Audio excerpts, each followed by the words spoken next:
What is up, Steeler fans? Welcome back to another episode of the Steelers Hangover. I'm Daniel. Alongside with me, as always, is Shannon White. Shannon, how you doing, my man? I know Christmas wasn't maybe the best day for Steeler fans, but outside of the game, how was your Christmas? I had a wonderful Christmas, and very thankful for everything that Christmas stands for and represents. And the game sucked, and that kind of, like I said, it threw your schedule off. You know, when we were going to eat, we normally eat around 2 to 3, but we couldn't because the game was going on, and then to lose like they lost, that was just I didn't let it ruin my Christmas though. So we got through it, and now we're going to talk about it. Yeah. For me, I went out to see my family. We watched the game together. We're all Steeler fans, and after I left, I told my brothers, "You are no longer allowed to watch the Steelers." You didn't let them, did you? You said you was going to lock them out there. They got there before I did. They're the jinx, I'm telling you. I'm telling you too, man. I told them y'all are not going to the playoffs game. No. There's no way you're going to a playoff game. But it's all good fun.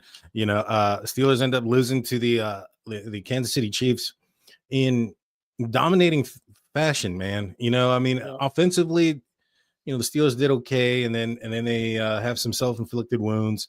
The refs didn't help them out much, and then by the end of the game, it was just a complete blowout. A lot of people were saying, it's the same old Steelers.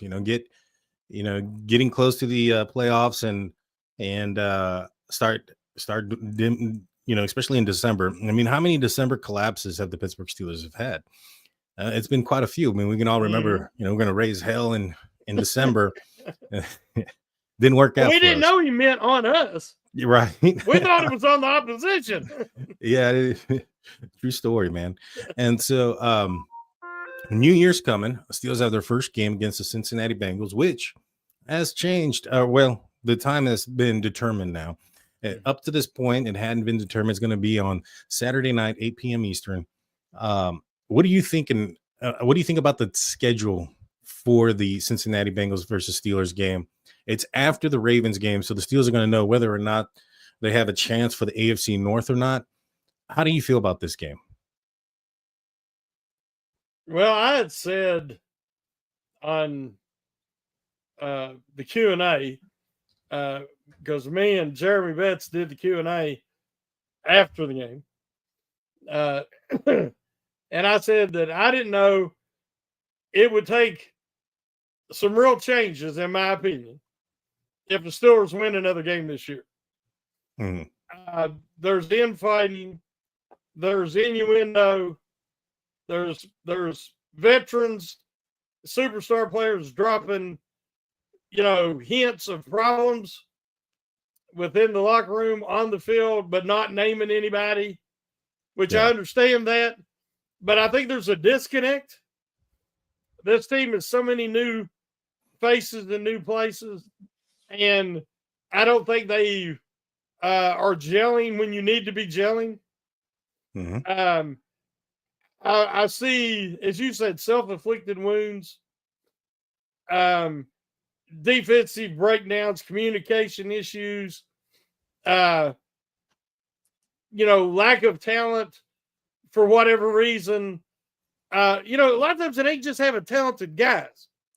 It's talent that fits your scheme that you're wanting to run. Mm-hmm. And I think that even though we look at it and we're saying, well, he's talented, but does he fit what the Steelers are trying to do? And I think there's some of this team roster on both sides of the ball was put together because of affordability, opportunity, but they didn't really look at who the coaches are, who's the coordinators, the positional coaches, do they fit? And so the things we were talking about 3 weeks ago, I said they got to strike now while they aren't taught. They got a chance. Well, they play 3 contenders, real contenders in a row. And now you're playing a team. If you got Joe Burrow and Chase and Higgins, you get into the playoffs, you're a tough out. And this game is no gimme. at all. They could easily lose this game. And so they could conceivably play 4 playoff teams at the end of the year and lose all 4. So I just, the faith and the goodwill that I felt 3 weeks ago, I don't anymore. Yeah, I've completely lost all confidence, in this team. Maybe not all confidence. I think there's still a little bit of hope there. I think that, Mike Tomlin, had his press conference today. For those that didn't catch it, usually it's on Tuesdays, but because of the shortened week, it ended up being today. And he mentioned some of the players on the defensive side might be coming back. The Joy Porters, the Deshaun Elliott, who was there last week, but now with Joy Porter back in the defensive backs, that maybe perhaps some of the lack of communication issues that were occurring may settle down a little bit with their full slate of players, so to speak. And I understand that, but even if you're a backup, your job is to step up. I mean, you're not supposed to kill the team, and these 3rd and long conversions, this not being able to get off the field stuff it's JV at best, and there needs to be a change. The title of the show is New Steelers. Can they change? Can they become what they need to be in the new year? Or is this going to be something that we're going to continue to see? And I'm worried. I want to say one thing that perfectly illustrates what you just said, and you hit the nail on the head. I don't know if anybody's watching the Monday night game. Mm-hmm. And I was just looking, I had the game on before I come in here. The Detroit Lions, on defense alone, have lost 8 or 9 projected starters for the year. And they're still 13-2. Now, I've heard every excuse known to mankind. Because as soon as you say anything about the Steelers, it's like you can't say nothing about Tomlin because that's Holy Land. That's a holy grail. You can't mention Tomlin. Well, if you mention the coordinators, it's impossible to mention the coordinators without mentioning Tomlin. It's impossible to mention Hayward and Watt and all these guys, Patrick Queen, without mentioning the other guys. The Russell Wilson, everybody's like, well, Fields sucks or whatever. What I'm saying is good teams, well-coached teams can overcome, and we've seen the Steelers do it in the past, can overcome an injury or two. Sometimes a bunch of injuries and still be competitive because they play fundamentally sound, smart football.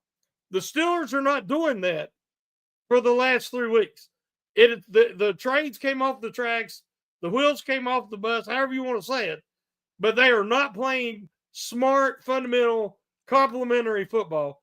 And we're seeing they're just not good enough to win like it. Yeah, I mean, and it's on both sides too. I think I was watching the post-game show with Jeff Hartman, and I think it was Brian Anthony Davis, and they mentioned that there wasn't any complimentary football on the Pittsburgh side. And I was like, no, there is. The defense can't stop anybody, and the offense goes. I mean, that's right. That's right. It's not the way we want it to be, but at the end of the day, it just needs to change. And I think the coaching staff is where it may need to start. Look at what Kenny Pickett did this last weekend, and he didn't even play the whole game. And he had 2 passing touchdowns, and he'd had one weird throw that ended up on the ground behind him. But outside of that, he ran for one. He ran for one. He had thrown for 2 touchdowns. I don't even remember if he ever did that in a Steelers uniform, throw for more than 1 touchdown in a game. And maybe once. Yeah, maybe one time, but I don't think so. And you look at what he was able to do. I mean, he hadn't started all season. He'd been backing up Jalen Hurts this entire time. And with what their offensive game plan and the way they scheme things, we're able to put Kenny Pickett in positions to maximize his strengths. Yeah. And, the Steelers couldn't do that in 2 years. It's bad. It's bad. And I'm not saying, well, I'm going to say it. I think Mike Tomlin cannot develop a quarterback. He got Ben Roethlisberger, and now he has Russell Wilson there and Justin Fields. But every other quarterback that has been drafted by the Pittsburgh Steelers, whether they're a second, obviously they're going to be a second string to Ben Roethlisberger, with a possible heir apparent to him, it's never panned out. And it's coming to be the issue where, I don't know if he can. He's got Mike Tomlin has 3 more years on contract. I don't think Russell Wilson's got 3 more years as the quarterback. He'll be like 40, 41 at that point. So, I mean, you're pushing it. He's going to have to draft another quarterback, or are we going to see Kirk Cousins come in or something else like that? That's the big rumor that's going on right now. Yeah. And it's just like, the Steelers need to be able to develop a quarterback. And if it's something that Mike Tomlin can't do, he needs to bring somebody in that can, one of these quarterback coach gurus. Well, it's like if you have in any sport, professional sport, or even in college, there's coaches that are considered defensive minded or offensive minded. Very seldom are they totally well-rounded that you don't know if you consider them offensive or defensive minded, right? Well, Tomlin is definitely a defensive minded coach. That's his background. From Tampa Bay, he did some special teams, but he was secondary. Then he was, so he's never had to develop a quarterback. And what's even worse, he was a wide receiver. So in a wide receiver's mind, maybe that's why that our wide receivers are so indisciplined, and Tomlin allows it to happen because he sees from their mindset. I mean, you look at the best quarterback coaches, the best head coaches who have developed quarterbacks, they're all offensive-minded coaches. Or they have a top coordinator to do that. I mean, Bill Belichick was defensive-minded. We all know that. His idea of offense was more like Tomlin. Keep it simple, keep it safe, don't lose it and let our defense win it. And then Brady developed into much more. But that's the first time Belichick had really had success with a quarterback that he was in control of. Because Parcells was the one that won the Super Bowls with Belichick earlier when he was the defensive coordinator. So I just think that not every coach can develop quarterbacks, and I do not think that Tomlin's a leopard that can't change his spots. I don't think Tomlin's going to suddenly become a guy capable unless somebody helps him see the need to get the right coordinator who can develop a quarterback, as you say. Well, that's going to cost money, and I think that's one of the biggest issues with the Pittsburgh Steelers is that they don't want to pay out money, especially to their coordinators and their secondary coaches and things of that nature. Which is probably why there hasn't been a coaching tree under Mike Tomlin. They're going out and exactly. They're going out there and just. And I can't explain it. I thought maybe perhaps, Buck. No, I didn't think he was going to be offered a coaching job. No, there's not one. I mean, maybe Todd Haley. It could have been a guy because he was getting the Pittsburgh Steelers to about almost a 30-point average on offense. I thought maybe he could have been I think he's probably one of the better coaches that Mike Tomlin hired. I know a lot of people are going to look at Bruce Arians and say, "Oh yeah, Bruce Arians," but Coward brought in Bruce Arians. He was a Coward guy. So, when you look at that, it to me that kind of screams a little bit of micromanager. And I think we've kind of heard that before, where defensive coaches have said they don't really call the plays on defense. They don't have, they're not the defensive coordinator. It's Mike Tomlin that's the defensive coordinator for the Pittsburgh Steelers. And if he's, taking in the reins of everything on, offense, defense. And I mean, we've heard it before where he refuses to target the middle because of the safety that the opposite player has. Yeah. Like, so what? I mean, if you have a good enough player to go in there, have trust in your players. That just shows a lack of confidence for me. And so, I don't want to be a severe lack of confidence.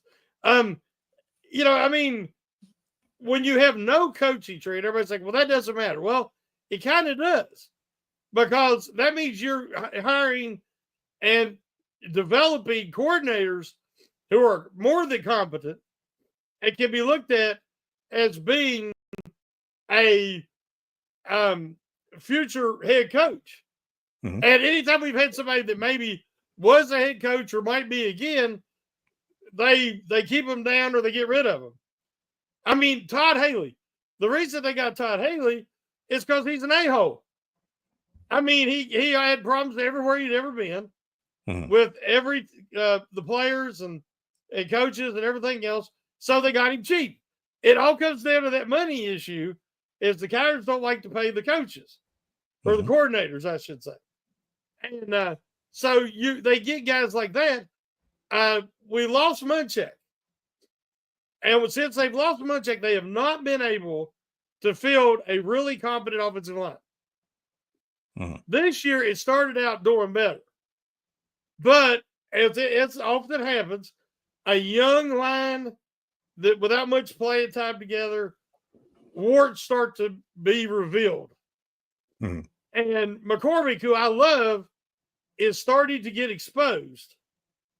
And again, you draft a guy who lacks lateral quickness, and you put him in an outside zone blocking scheme. It's like when they hired Meyer. If you have Kevin Dotson, he did not have good lateral movement. You have to match your talent to your scheme, to your coaching. And the Steelers have been just like mixing and matching and piecing things together. And they're going to have to tighten this up and improve in that area. But I still think they're finding their identity of what they really want to do. Like Harris, we all see that Warren's much, much better in this blocking scheme. And when Warren's out there and he's running, I have a lot of faith. Soon as I see Harris turn towards the sidelines, the play's over. Yeah. I mean, honest to gosh, and if it isn't, it's because somebody holds on the outside, gets an arm out, because if not, they're going to run Harris down. I don't care if it's a defensive end, they'll run him down. Yeah. Yeah, and I think that's one of the other changes that need to be done. The personnel that has been on the field, especially in weighty moments, has been questionable at best. I mean, you have big plays where it's like third down, and you'll have Van Jefferson out there and Michael Pruitt and Patterson, and nothing against these guys. It's just you have other options that are out there that are more talented, that have been with the team longer, who have built-in trust and things of that nature, like the Pat Fryermuth or Jalen Warren. And it's frustrating. And this has been a thing that's followed Arthur Smith for a while now. I'm not saying that that's his choice on the personnel or not, but it seems like it could be. I mean, if we look at his past and how he ran the offense for the Atlanta Falcons and how Bijan Robinson didn't really, always get on the field. There was always they would take their big old tight end out. What's his name? The tall guy. Pitts. They would take Pitts out and put Pruitt in, and in passing downs and stuff like that. I understand in the blocking, and I get it. You don't have to do it all the time because then it'll be obvious every time Pitts comes out, it's going to be a pass. But he wasn't that bad of a blocker either. And so to me, the personnel is a question mark. I know a lot of people are going to be looking at the personnel at the quarterback position. So the Bengals, they won't know anything at the time when the Pittsburgh Steelers play, if or not they have a chance to get into the playoffs. So they're going to be putting their best foot forward. The Steelers will know. Now, let's just say that the Ravens beat the Browns and there's no chance that the Steelers have. Do you think first and foremost, do you think the Steelers will sit their starters? I don't see how they can. I mean, they've got to get the last 3 weeks the bad taste out of their mouth. They got to put it in the rearview mirror. If they're going to have any hope in the playoffs, you can't just shut everything down, which is basically what's happened, and can play, bad football, and then all of a sudden get in the playoffs and then just turn it around and turn it on. I mean, there is such thing as a momentum, and it matters. And I think Tomlin said, I don't think I'll have that mindset talking about, setting guys or resting guys. And because, I mean, the way they're playing right now, okay, let's say Watt gets hurt. Hayward gets hurt. One of the top guys. They're going to lose with him or without him. If something doesn't change, they're going to lose another first-round playoff game and the season's over. There's no doubt that I don't even see them. Everybody's like, oh, they're going. Houston's playing bad too. Well, if they get to play Houston, Steelers might be just what Houston needs to start playing good because it'll be in Houston. Yeah. I just, again, I've just lost faith and confidence that because this just keeps happening over and over. It's a Ferris wheel of just the same thing, and they limp into playoffs if they do make the playoffs, and then it's a one and done, and they're not gaining any ground.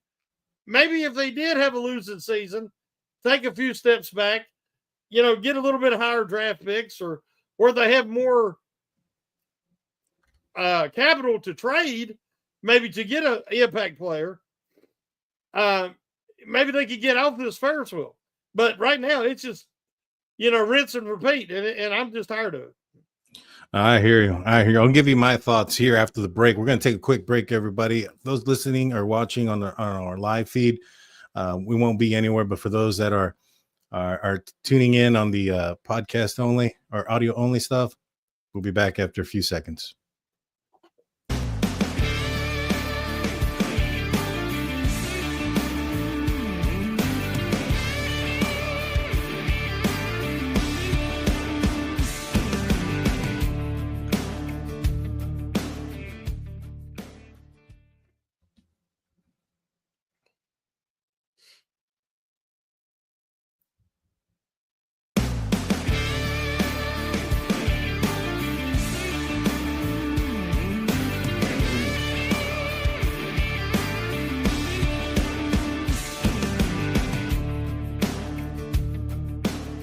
Welcome back to the Hangover. I'm Daniel. Alongside with me is Shannon.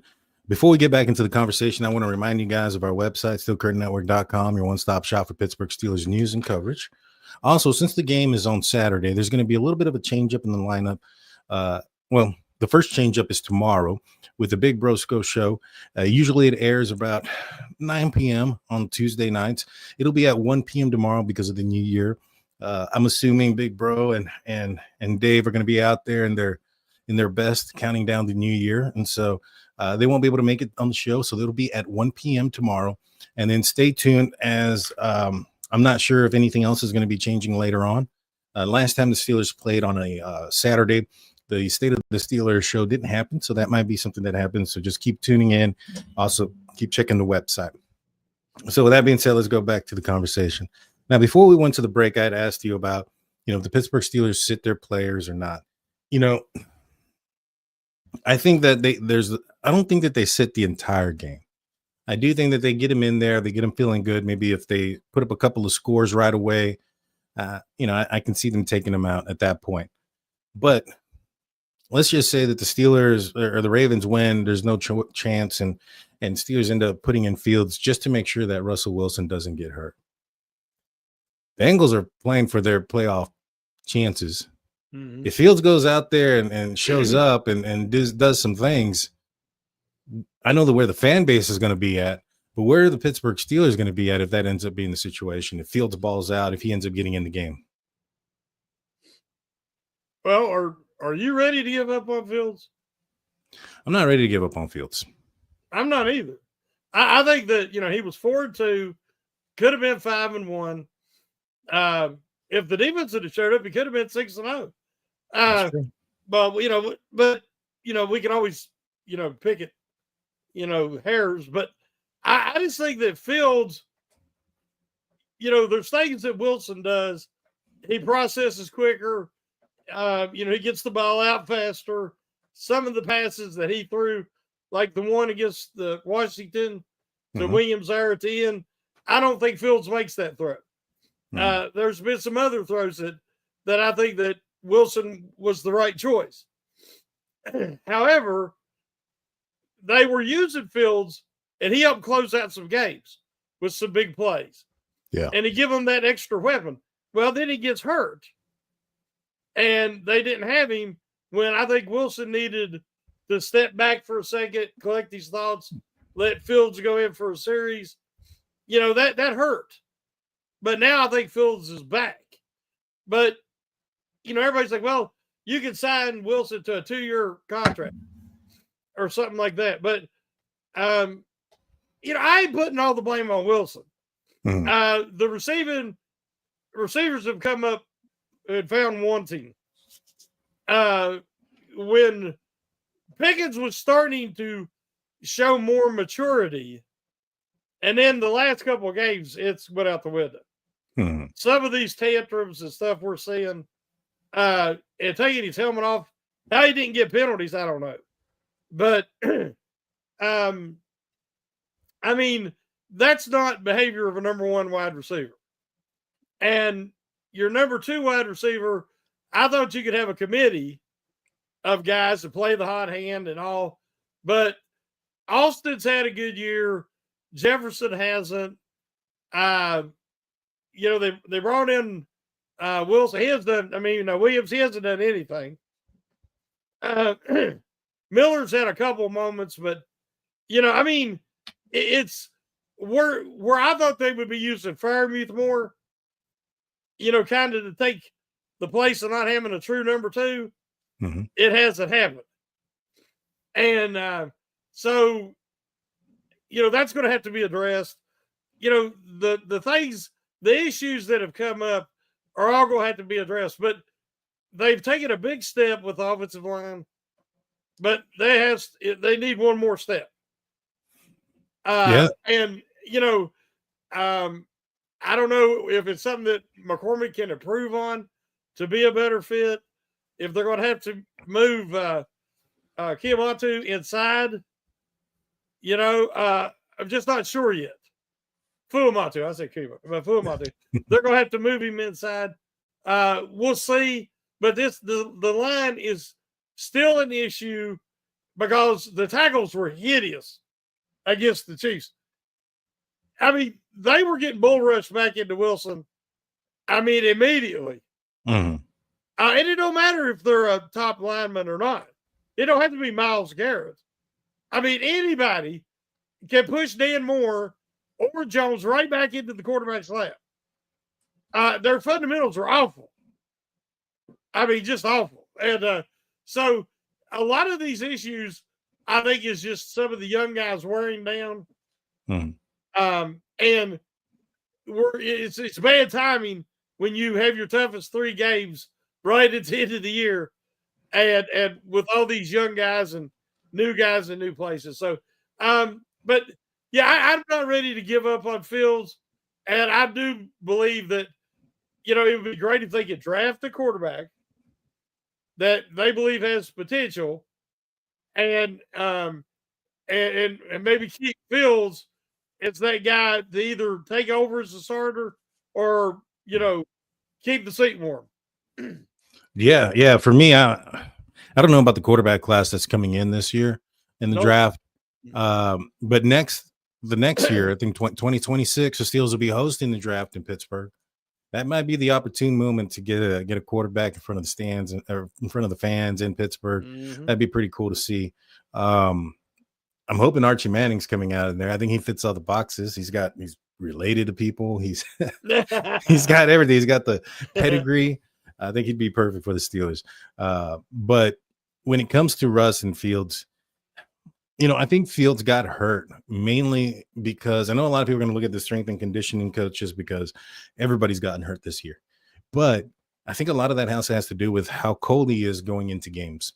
They don't utilize him very much. I think there was another game where he had mentioned he thought he could go run the distance. He ended up sliding, but he got in there cold. He wasn't warmed up. So, they're two similar quarterbacks. I wish you can combine them together. That would be an amazing QB. I'm not ready to give up on Fields. Or Russ, to be honest with you. I don't think Russ was completely at fault on some of those plays. I know that Mike Tomlin said that George Pickens wasn't the one that was that fell short, that he ran the route he was supposed to. I know there's a lot of talking heads that saying, no, that's not the case. And I understand why they say that. It's because the safety's back there and there's nobody else for him to follow. So it's real easy for him to cut off that interception in that moment. But so Tomlin, I didn't see it today. Yeah. So Tomlin said it wasn't Pickens. Right. He said that Now, Pickens, I was one of them on the podcast the other night that I said it was Pickens. Yeah. And the reason why is they ran 3 verticals. Mm-hmm. And for that to work, the outside receiver, which is Pickens in this case, he's going to get that safety help over the top. Mm-hmm. And to pull Reed out of the picture and over far enough to influence Reed, he would have had to keep his momentum and keep running up the sidelines. He ran out about 10 yards and he stopped and he watched. So when Reed seen that he had stopped totally, Reed, only then, if you watch the replay, does Reed go back and was able to pick that ball off, because Wilson thought that the safety would be not there. I mean, you say, well, Tomlin said, well, coaches say stuff like that all the time to take heat off of players who fail to do their job. Mm-hmm. And anybody that hasn't seen this through the years hasn't been paying attention. Yeah. But I'm telling you, on that route, we see that route run by every team in the NFL. I've never seen that outside decoy stop. Just 10 yards, it just stopped. And he's standing there bouncing up and down, waits till he sees it's intercepted, and then he starts the helmet crap and throwing the pity party. I mean, there's no way you could justify that. Tomlin justified AB's actions for how many years? He kept the heat off AB. You know why? Because if AB would have had to take that heat, he would have fell apart much sooner. Mm-hmm. So that's all Tomlin's doing. In my opinion, now, if that's not the case, that's a terribly designed route. And then, so now you're saying that Wilson just threw it up and, thought that he could sneak that ball past Reed. There was no way. He was not expecting Reed to be there. You bring up an excellent point about Tomlin there. I don't know if you've seen him talking on the Pivot podcast before, but in one of the times that he was talking with Ryan Clark, Ryan Clark brought up how he was so much harder on Ryan Clark than he was with anybody else. And when Ryan asked him, like, why is that the case? Tomlin stated that the reason he did that is because he could take it. He's like, he would talk to the other players through Ryan Clark. And because he could take it, and some of the other players, if he was that direct, couldn't. And I have a pretty strong feeling that if Pickens directed a bunch of that type of negatory stuff, even if it's himself not doing the right things, I think we could see a more of a worse situation there when it comes to his attitude and things of that nature. Brother man to you comes in with a $2 super chat, says, do not sit players if they're able to play. And I get that. I definitely do. I just, what good is it if we have to go into, playoff game without George Pickens or without TJ Watt or Joey Porter? We've seen how this defense has struggled here recently. The teams in the playoffs, they're in the playoffs for a reason. You don't get any gimmies in the playoffs. And so I get it. I mean, I don't know. I don't even think that the Browns are going to play all their starters. Would you play your starters if the Steelers were playing if the Steelers were in the Browns situation, they ain't playing for anything? Would you play TJ Watt, for example, in this game? Well, a lot of the guys want to play for statistics. That's true. At the end of the year, contract negotiations, Pro Bowl team, All-Pro team, it all is money. And a lot of these guys are playing for next year's contract. That's true. But if you're like a Myles Garrett, I mean, other than the fact that I think he has 14 sacks down, he's wanting to try to win Defensive Player of the Year on one of the worst teams in the NFL. I don't see it, but he'll probably want to put up some more statistics. Other than that, there's really no reason to put a guy who you're counting on in the future in a game like that. But for the Steelers, what is the old saying that, after the game, ice cream's for winners? I mean, getting that time off at the end of the year, because you're going into the playoffs and you're at 13-3 and you've already clinch the number 2 seed like Buffalo, send some guys. I mean, Buffalo, the way they win behind Josh Allen and everything like that, they don't need to risk injuries to a lot of their guys. They just need to be healthy. But a team like the Steelers, if they keep playing the type of football that they've played the last 3 weeks, it's irrelevant. They're going to lose anyway.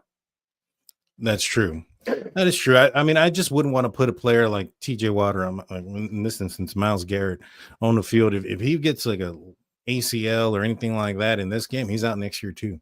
And so that's the risk you play when you do certain things like that.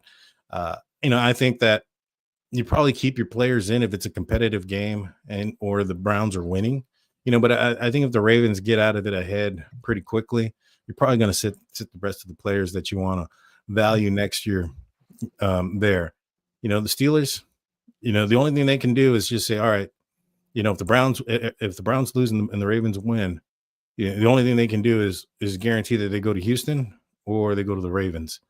And I had a conversation with my father earlier today, and I was like, does it really matter? I mean, in the divisional round, even if, let's just say, we go to Houston, we're probably going to go to either Buffalo or Kansas City next. It's what's got to be done, and and the way the Ravens are playing, you're probably going to see them anyways.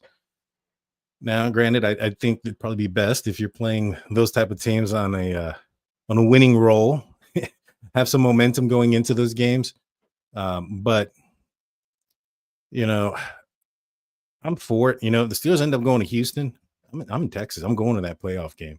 And so, and if it's in Pittsburgh, I'm going to be there.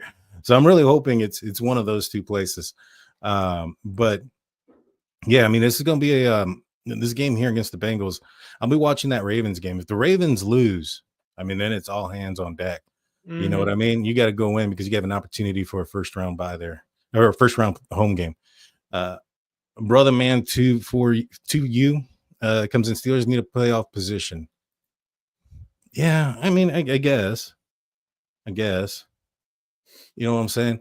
But if you're playing, let's say you play Houston and you beat Houston, then you could probably play Buffalo and avoid, say, Kansas City, or you could play Baltimore and avoid, you don't really. I thought Steelers could be competitive with Kansas City. I really did. Yeah. Until I watched it, and now I don't feel like that. Yeah. At all. And so, yeah, I just think that I just don't think this year it's going to matter as much as we had hoped it would, because I just think that I watched these top, let's say, 4 seeds on both sides, and I don't see the Steelers matching up. They have more chance of matching up with Houston than anybody else. I think so too. And I know Water in the Desert is talking about how the Houston Texans beat the Steelers last year, and that is true. But this ain't the same team. The Steelers have Matt Canada as the offensive coordinator still. Kenny Pickett experiment was going on, and he got hurt early in that game. And so then Mitch Trubisky, who likes to throw to the other team, came in. And so, it's not the same team. It's not the same staff. It's not the same design. Now, I'm not saying that the Steelers are 100% better than they were last. Well, I do think they're 100% better than they were last year. Especially in the coaching and on the offensive side and the quarterback position. Although Kenny Pickett did have himself a game with the Eagles this past week, he still didn't stay on the field for the whole game. And that was one of the issues for the Steelers as well with Pickett. He was constantly getting injured, whether it was an ankle or a head injury or something else of that nature. And so, he's fragile. Yeah. He's like in Christmas Story. He's fragile. There you go. Thomas says this offense is the same, though. I mean, I do think that it's a little bit more. I don't think it's as predictable as it was last year. I do think that it is an improvement. Last year's offense, I mean, Kenny Pickett threw in 2 years 13 touchdowns. Like, come on now. I mean, the offense that they've had for the last couple of years, even now with the lack of success in these last couple of weeks, I think Russ is going to match, or if not passed already, Kenny Pickett's career in touchdowns with the Pittsburgh Steelers in half a year. So take that for what it is. At the end of the day. Have you watched? I'm trying to figure out what is about the Steelers offense, other than a lack of talent in the wide receiver room, a lack of maturity, different things. But if you watch these games, watch how many crossing patterns and rub routes is all these teams are doing. And they just create congestion with crossing patterns in the middle of the field. And guys get rubbed. Defenders get rubbed. They get caught up in the wash. And somebody's wide open. You have to have two things for that to happen. Well, one is a competent offensive coordinator. You have to have wide receivers talented enough to do that without running into each other, which I don't know if the Steelers could do that. And you got to have an offensive line that gives the quarterback enough time, or a quarterback with enough mobility to extend the play long enough to find that open guy. Mm-hmm. I mean, last night, the Daniels for the Washington, I don't know how many plays he extended. They were blocking about as good as the Steelers' offensive line, but he just could move. And he has a feel in the pocket, and he would extend the play and either get yardage or find guys open. And, that makes your offensive line a lot of times where you don't focus so much on how bad they're playing. Yeah. Well, the Steelers, according to Mike Tomlin, did some self-scouting over this mini bye. They analyzed the what did he say? I have it up here somewhere. They analyzed their what they were doing, and they were going to try to make some changes. They really didn't speak too much about what kind of changes that they were planning on making. Just that there was going to be some. It's probably going to be a gunner or something, but it'll be something. Yeah, it always is. It sure did he does. say he looked in the mirror?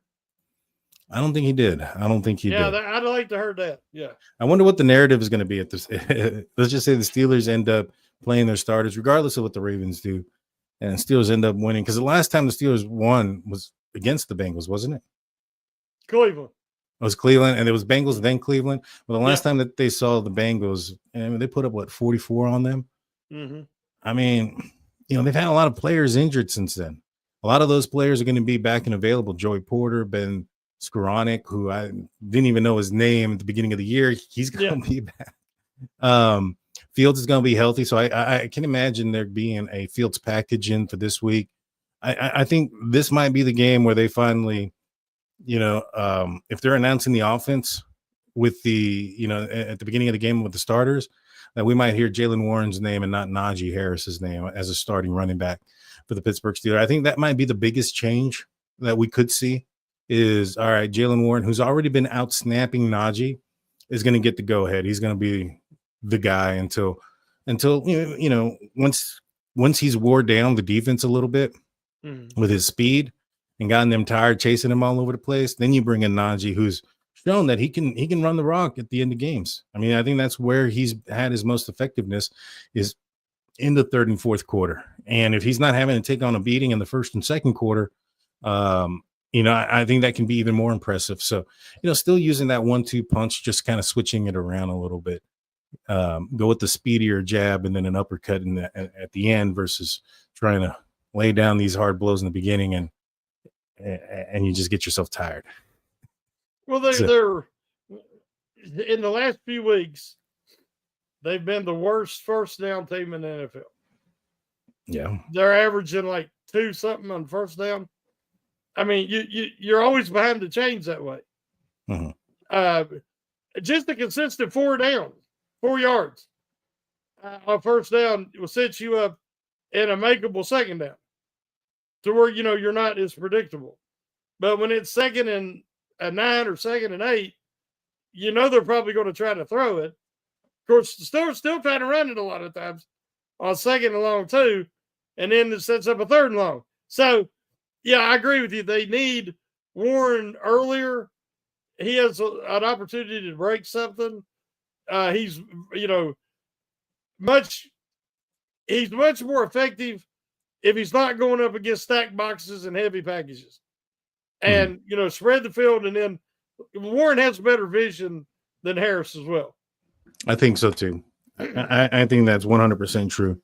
Jalen just gets he makes something out of nothing.